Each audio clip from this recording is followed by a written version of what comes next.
దేశంలో ఎవరినైనా అరెస్ట్ చేయొచ్చు అని చంద్రబాబు నాయుడు చూపిస్తూ ఉన్నాడు. మోడీనైనా అరెస్ట్ చేయొచ్చు, అమిత్ షానైనా అరెస్ట్ చేయొచ్చు. No exemptions. కావాల్సిందల్లా ఎవడో ఒకడు బీజేపీ పార్టీ నుంచి ఒకరిని కండవా కప్పి తెలుగుదేశం పార్టీలోకి తీసుకోవడం, వాడితో మోడీ నాతో ఎన్ని చేయించినాడు అని చెప్పి చెప్పించడం, మోడీ మీద కేసు పెట్టడం, అంతే. మోడీ ఆపరేంటి ఇది, అంతే. ఎవడి మీదైనా కానీ ఇదే మోడీ ఆపరేంటి. నేను అడుగుతా ఉన్నా, ఇదే సాంప్రదాయం ఇది వైఎస్ఆర్ కాంగ్రెస్ పార్టీ అధ్యక్షుడి పైన అయినా సరే, మా పార్టీకి చెందిన గ్రామ స్థాయి నుంచి రాష్ట్ర స్థాయి వరకు ఉన్న నాయకులపైన అయినా సరే, చివరకు సోషల్ మీడియా కార్యకర్తల పైన అయినా కూడా ఇవే సేమ్ మోడస్ ఆపరండి. తప్పుడు ఫిర్యాదులు, తప్పుడు వాంగ్మూలాలు, తప్పుడు సాక్ష్యాలతో కేసులు పెట్టడం, ఇంకా పెడుతూనే ఉన్నారు. ఇదే సాంప్రదాయం నేను అడుగుతా ఉన్నా, ఇదే సాంప్రదాయం రేపు మా ప్రభుత్వం వచ్చిన తర్వాత దెబ్బలు తిన్న వీళ్ళు, దెబ్బ తగిలిన వీళ్ళు, దెబ్బలు తిన్న వీళ్ళు ప్రతిచర్యగా వీళ్ళు కూడా ఇదే చేయడం మొదలెడితే మీ పరిస్థితి ఏమిటి అని చెప్పి నేను అడుగుతా ఉన్నా తెలుగుదేశం పార్టీని.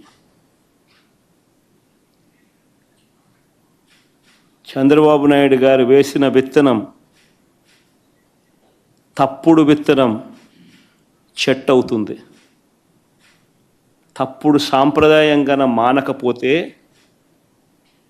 ఎవరి చేతుల్లోనూ ఉండదు వ్యవస్థ.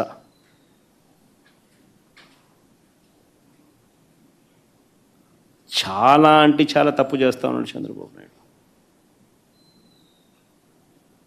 ఈరోజు దెబ్బ తగిలిన ప్రతి ఒక్కడు రేపు పొద్దున ఇదే కొనసాగిస్తే మా ప్రభుత్వం అధికారంలోకి వచ్చిన తర్వాత చంద్రబాబు నాయుడు పరిస్థితి ఏమిటి, తెలుగుదేశం పార్టీ పరిస్థితి ఏమిటి?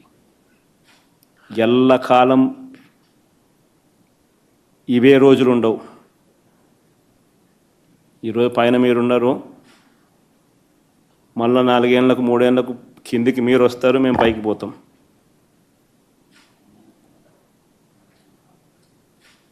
కానీ మీరు చేసే ఈ తప్పుడు సాంప్రదాయం రేపు విషవృక్షం అవుతుంది.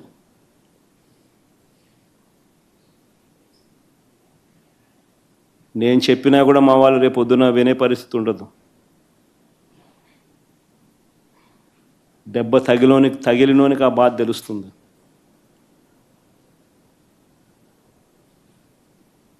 చంద్రబాబు ఇప్పుడైనా మేలుకో, తప్పు తెలుసుకో, తప్పుడు సాంప్రదాయాన్ని సరిదిద్దుకో.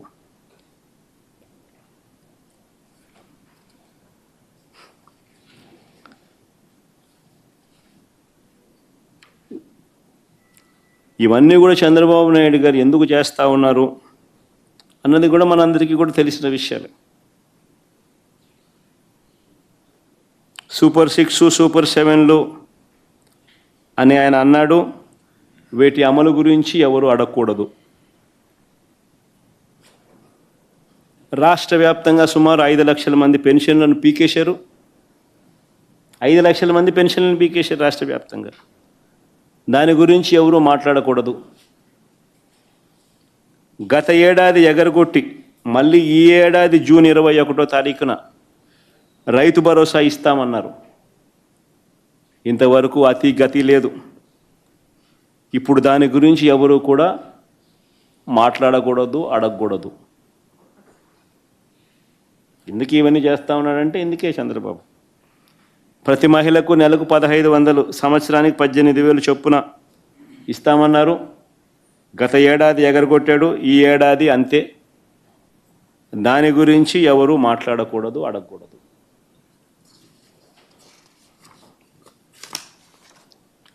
ఏటా 3 సిలిండర్లు అన్నాడు. గత ఏడాది 2 సిలిండర్లను ఎగరగొట్టేశారు. ఇస్తానన్న ఒక్క సిలిండర్ కూడా అందరికీ అందలేదు. ఈ ఏడాది అసలే మూడు సిలిండర్లలో అసలే లేదు. దీని గురించి కూడా ఎవరు అడగకూడదు, మాట్లాడకూడదు. బడికి వెళ్ళే ప్రతి విద్యార్థికి 15,000 ఇస్తానన్నాడు. గత ఏడాది ఎగరగొట్టేశాడు. 15,000 కాస్త 13 అయింది. ఈ ఏడాది కూడా 30 లక్షల మందికి ఎగరగొట్టేశాడు. దీన్ని కూడా ఏ విద్యార్థి కూడా ప్రశ్నించకూడదు, అడగకూడదు. నిరుద్యోగ యువతకు నెలకు 3,000 ఇస్తానన్నాడు. ఏడాదికి 36,000 చొప్పున నిరుద్యోగ భృతి అన్నాడు. గత ఏడాది పూర్తిగా ఎగ్గొట్టేశాడు. ఈ ఏడాది కూడా పూర్తిగా ఎగ్గొట్టేదానికి శ్రీకారం చుట్టాడు. ఎవడు దీని గురించి మాట్లాడకూడదు, అడగకూడదు. 50 ఏళ్ళు దాటితే పెన్షన్ అన్నాడు. 50 ఏళ్ళు దాటితే 48,000 మీ చేతుల్లో పెడతానన్నాడు. గత ఏడాది ఎగ్గొట్టాడు. ఈ ఏడాది ఎగ్గొట్టే కార్యక్రమమే చేస్తూ ఉన్నాడు. ఎవరు అడగకూడదు, ఎవరు ప్రశ్నించకూడదు. రాష్ట్రంలో ప్రజలందరికీ కూడా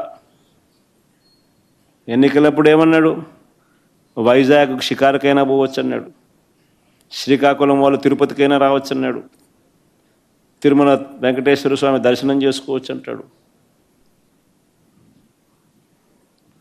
తిరుపతి వాళ్ళు, రాయలసీమ వాళ్ళు విశాఖపట్నానికి షికారుకైనా పోవచ్చు అంటాడు. అక్కడ సింహాచలం గుడికైనా పోవచ్చు అని అంటారు. ఈరోజు ఎక్కడికి వెళ్ళినా ఫ్రీ బస్సు కాస్త సంవత్సరం అయిపోయింది.